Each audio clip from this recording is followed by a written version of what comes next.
Hello and welcome to my presentation about collocated Cokriging, which is a multivariate approach and method to estimate spatial variables. So first of all, let's talk about spatial estimation. In the context of mining and petroleum engineering, which is the most common application of spatial estimation, we are trying to locate a hydrocarbon reservoir or a mineral deposit. And in order to do that, we will take samples of certain variables that will guide us to those reservoirs or those concentrations of minerals.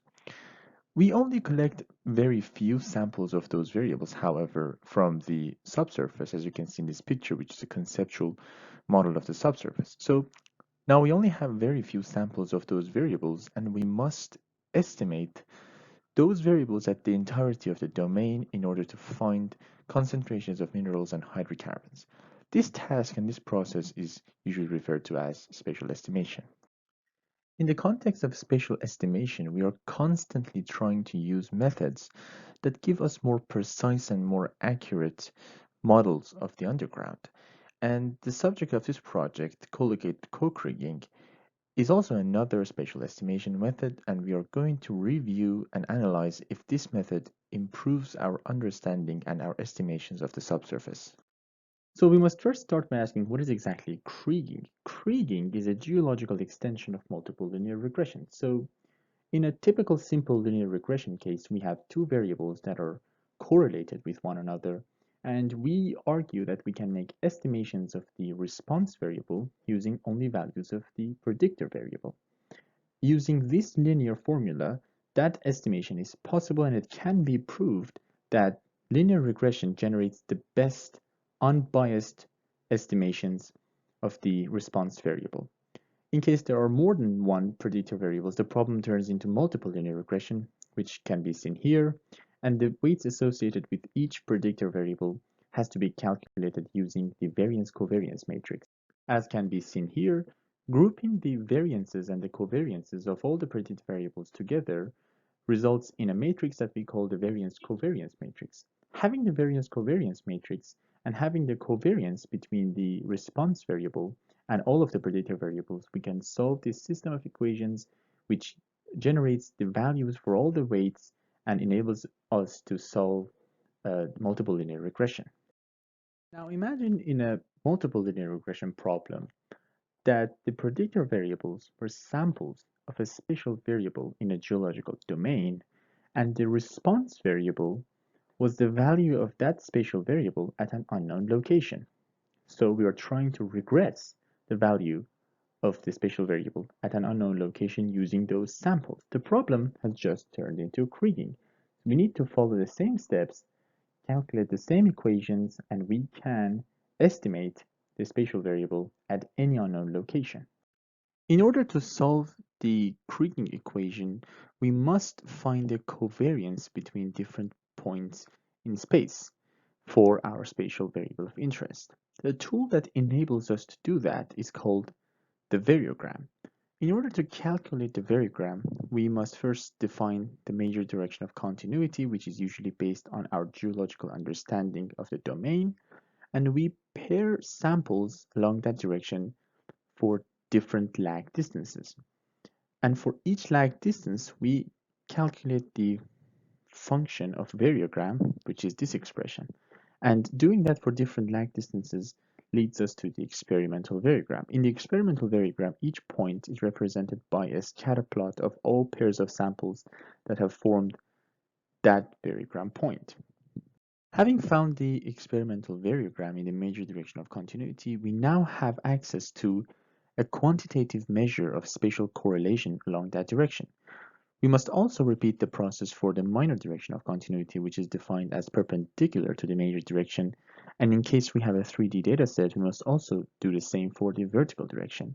And the result of this process are three experimental variograms for the major, minor, and vertical directions. Having the experimental points, we must then proceed to fit some known variogram functions on our experimental variogram points, and this process is usually referred to as variogram modeling. So as you can see in figure 7, we have the three experimental variograms in the major, minor, and vertical direction, which are represented by these points, and we have fit variogram models on these experimental variograms. The result is a mathematical function which allows us to calculate spatial covariance for any pair of points in our domain with any distance and in any direction. Now we are able to solve the Kriging equations. So as we saw in Kriging, we used known samples of a variable to estimate the values of that variable at the entire domain. Now, collocated Cokriging is a multivariate extension of Kriging, in which we use another secondary variable as well. So we first conduct Kriging on that secondary variable, and we use the generated estimations of that variable as input, along with samples of the primary variable of interest to conduct estimations on the primary variable. And this process is called collocated Cokriging. The dataset used in this project consists of more than 7,000 samples of 4 spatial variables. The primary variable of interest is effective porosity, and the secondary variables are effective water saturation, bulk mass fraction of oil, and oil saturation. Effective porosity is usually the most critical spatial variable in a petroleum project, as it gives a basis to any petroleum modeling and oil reservoir modeling. So it is also selected as the primary variable of interest in this project. The 3 secondary variables are also usually very important in a petroleum project and also highly correlated to the primary variable of interest, so they would be suitable candidates for collocated co-kriging. First of all, kriging is performed on the 4 spatial variables, and the results of the secondary variables kriging processes are used as input to generate collocated co-kriging estimations of effective porosity using those 3 secondary variables. So you can see these results on a selected elevation in the domain. We will proceed to compare these results and see which method is producing more reliable and more accurate results. The first question that we must answer is, does collocated co-kriging reduce estimation variance? In a kriging context, estimation variance is an indication of the quality of estimation at any location. A high estimation variance indicates poor quality, while low estimation variances indicate higher quality. It is expected that around densely sampled areas, estimation variances would be lower, while in the more sparsely sampled regions of our domain, the estimation variance be higher. So these 4 plots show estimation variances in a single elevation of the domain using kriging and collocated co-kriging with the 3 secondary variables. And you can see it is clearly evident that estimation variance has dropped across the domain in collocated co-kriging. So in the same coordinates and the same locations in the 4 results, we can see a drop in estimation variance for collocated co-kriging, which is indicating that collocated co-kriging is generating more precise results compared to kriging. The next question that we must ask is, where do we see highest amounts of improvement in collocated co-kriging? By plotting the difference between the estimation variance in kriging and collocated co-kriging for the 3 secondary variables, we can clearly see that the highest amounts of improvement are seen in the less densely sampled areas of the domain.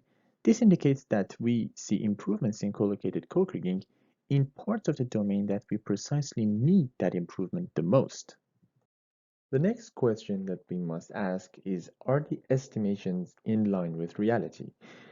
In any estimation method, be it kriging or collocated co-kriging, we expect the average of all estimations in the domain to be very close or equal to the true mean of our spatial variable. This means that that estimation method is producing unbiased results. So in order to make sure that the results are also accurate, we must see the difference between estimation mean and the true mean of effective porosity. But before doing that, we will quantify the performance of collocated co-kriging in terms of reducing estimation variances. In the first 2 lines in this table, you can see that the mean of estimation variance and the standard deviation of estimation variances both have dropped across the 3 collocated co-kriging results, with most improvements seen in collocated co-kriging with bulk mass fraction of oil. The third line indicates the difference between the estimation mean and the true mean of effective porosity for the 4 results. You can clearly see that all the 4 results, including kriging and collocated co-kriging, generate very accurate estimations because the difference is very small, close to zero.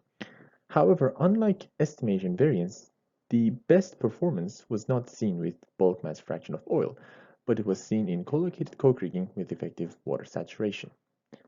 And the final question that we must ask is, does higher correlation coefficient between the primary and secondary variable has any impact on the quality of collocated Cokriging? As we can see in this figure, we have plotted average estimation variances against the correlation between the primary and secondary variable. So you can see higher correlations between these two variables result in less estimation variances.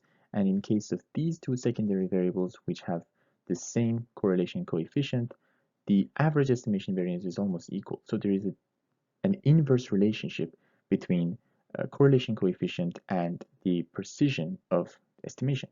However, no clear relationship can be seen between correlation coefficient and the accuracy of the results in terms of the difference between estimation average and the true mean of effective porosity. Based on these results, the following conclusions can be drawn. First of all, collocated co-kriging proved to be producing better estimations in terms of reducing estimation variance compared to kriging. Collocated Cokriging also showed highest amounts of improvement in terms of reducing estimation variance on sparsely sampled areas of the domain, which are areas that we need that improvement the most. And finally, the correlation between the primary and secondary variable has an inverse relation with estimation variance, but no clear relationship was established between the correlation coefficient and the accuracy of estimations in terms of reducing the bias in estimation results that we quantified using the difference between the true mean of effective porosity and the mean of estimations generated by each method. Overall, collocated co-kriging proved to be producing precise and accurate results for the entirety of the domain and showed highest improvement in areas where we don't have sufficient samplings. This means that in an estimation case and in an estimation problem where we have a secondary variable and that variable has a high correlation with the primary variable of interest and the results show high accuracy and respect the global statistical features of the primary variable of interest, collocated co-kriging must be preferred to kriging.